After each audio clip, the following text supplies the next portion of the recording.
Welcome friends, હું તમારા માટે આજે એક સરસ મજાની સોલાર કંપનીનું એનાલિસિસ લઈને આવ્યો છું. ફ્રેન્ડ્સ, વારી અને પ્રીમિયમ એનર્જી પણ બહુ સારી કંપનીઓ છે, પરંતુ સાઇઝમાં થોડી મોટી છે. પરંતુ આપણે જો નાની કંપનીઓ શોધીએ તો એમાં રિસ્કની સંભાવના નો ડાઉટ વધારે હોય છે, પરંતુ જો આપણે fundamental analysis, management analysis proper કરીએ તો રિસ્ક ઘટાડી શકાય છે અને નાની કંપનીઓમાં રિટર્ન વધારે મળવાની પોસિબિલિટી હોય છે. તો એવી જ એક કંપની તમારા માટે લઈને આવ્યો છું. નામ તમે અહીં જોઈ શકો છો, Australian premium solar limited. Solar સેક્ટરમાં કામ કરતી કંપની છે. કરંટ માર્કેટ પ્રાઇસ તમે અહીં જોઈ શકો છો, ₹298.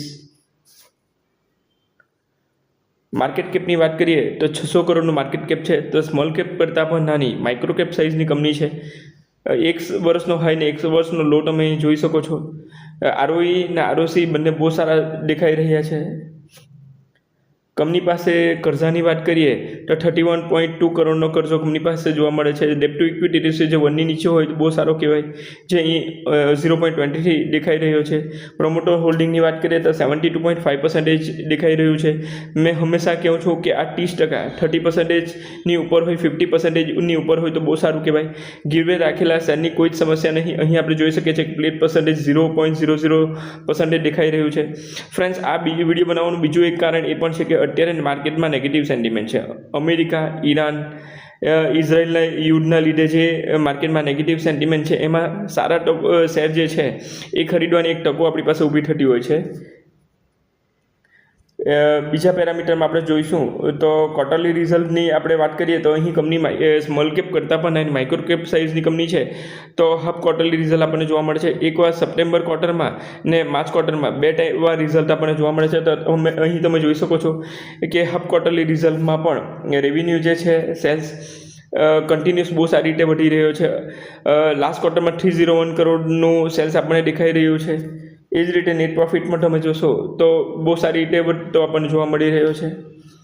PNLની વાત કરીએ તો PNLમાં જોશો માર્ચ 2020માં 50 કરોડનું જે સેલ્સ હતું તે અત્યારે હાલ ટ્રેલિંગ 12 મંથમાં વધીને 570 કરોડ થઈ ગયું છે. તો બિઝનેસ જે છે ગ્રાઉન્ડ લેવલે લોંગ ટર્મમાં બહુ સરસ દેખાઈ રહ્યો છે. નેટ પ્રોફિટ પણ એ ખાસું વધતું આપણને જોવા મળી રહ્યું છે.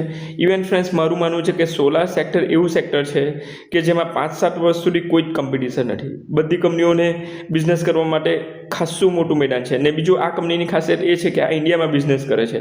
સો US ટેરિફની અસર પણ નેગેટિવ માર્કેટ સેન્ટિમેન્ટની અસર થશે, પણ US ટેરિફની અસર આના કંપની પર જોવા મળશે નહીં. અહીં તમે 5 વર્ષના કંપનીના સેલ્સ ને પ્રોફિટ ગ્રોથની વાત કરો તો જોઈ શકો છો કે 54%, 100% 5 વર્ષમાં. એ જ રીતે 3 વર્ષનું ને ટ્રેલિંગ 12 મંથનું પણ ગ્રોથ ખાસો કંપનીનો દેખાઈ રહ્યો છે. તો ઓવરઓલ કંપનીનો ગ્રાઉન્ડ લેવલે બિઝનેસ બહુ સરસ છે એમ કહી શકાય. બેલેન્સ શીટની વાત કરીએ તો રિઝર્વ કંપનીનું સતત વધી રહ્યું છે. 7 કરોડનું રિઝર્વ 113 કરોડ રૂપિયા 113 કરોડ સુધી પહોંચતું જોવા મળી રહ્યું છે. બોરોઈંગ કંપનીનું જે છે મેનેજેબલ છે. વાત કરીએ કંપની પાસે કેશની, તમે અહીં આપણે જોઈ શકીએ છીએ કે 24 કરોડનું કેશ પર કંપની પાસે જોવા મળી રહ્યું છે. કેશ ફ્લો સ્ટેટમેન્ટ ફ્રેન્ડ્સ ઘણું મહત્વનું છે.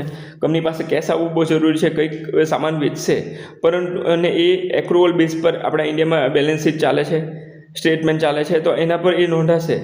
પરંતુ એ કેશ નહીં આપશે તો કંપનીએ બિઝનેસને ગ્રોથ કરવા માટે કાં તો કર્જો લેવો પડશે, કાં તો સહેજ ગીરવે મૂકવા પડશે. પરંતુ અહીં કેશ ફ્લો સ્ટેટમેન્ટ બહુ જ મહત્વનું છે, જે પોઝિટિવ દેખાઈ રહ્યું છે માર્ચ 2025નું. અહીં પણ કેશ ફ્રોમ ઓપરેટિંગ એક્ટિવિટી ખૂબ જ મહત્વનું હોય છે ફ્રેન્ડ્સ. તો આ કંપની માટે સારી વાત છે. બાકી વાત કરીએ શેર હોલ્ડિંગ પેટર્નની. એક જ મિનિટ હા ફ્રેન્ડ્સ.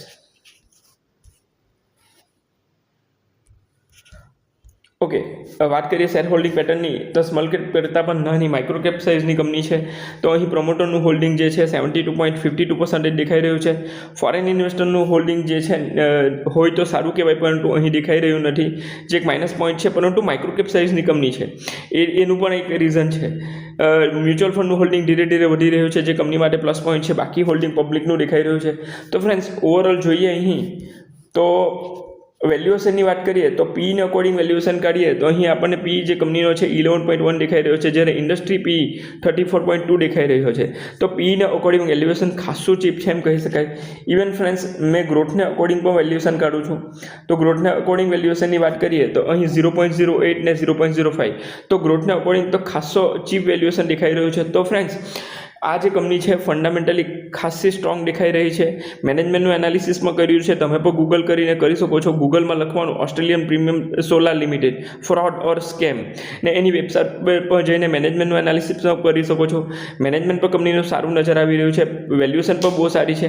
તો ફ્રેન્ડ્સ, આ કંપનીને ખરીદવા માટે તમે વિચાર કરી શકો છો, વોચલિસ્ટમાં પણ રાખી શકો છો. કેમ કે અત્યારે હાલ જે છે વચ્ચે પણ આ શેર 400 ઉપર જઈને આવ્યો, પરંતુ નેગેટિવ માર્કેટ સેન્ટિમેન્ટના લીધે નીચે આવે છે. તો આ એક તક છે એમ કહી શકાય. છતાં આ મારો નોલેજ ને એક્સપિરિયન્સનો અકોર્ડિંગ અંગત ઓપિનિયન છે. તમારે તમારા ફાઇનાન્શિયલ એડવાઇઝરની પણ સલાહ લેવી, વિડીયોને એજ્યુકેશનલ પર્પઝથી લેવો. તમારા માઇન્ડમાં કોઈ વસ્તુ ચાલતી હોય તો કમેન્ટ સેક્શનમાં લખો. આવા બીજા વિડીયો પણ હું તમારા માટે લેતો આવીશ. હાલ આ વિડીયોમાં આટલું જ, બાકી મળીએ નેક્સ્ટ વિડીયોમાં. Thank you all.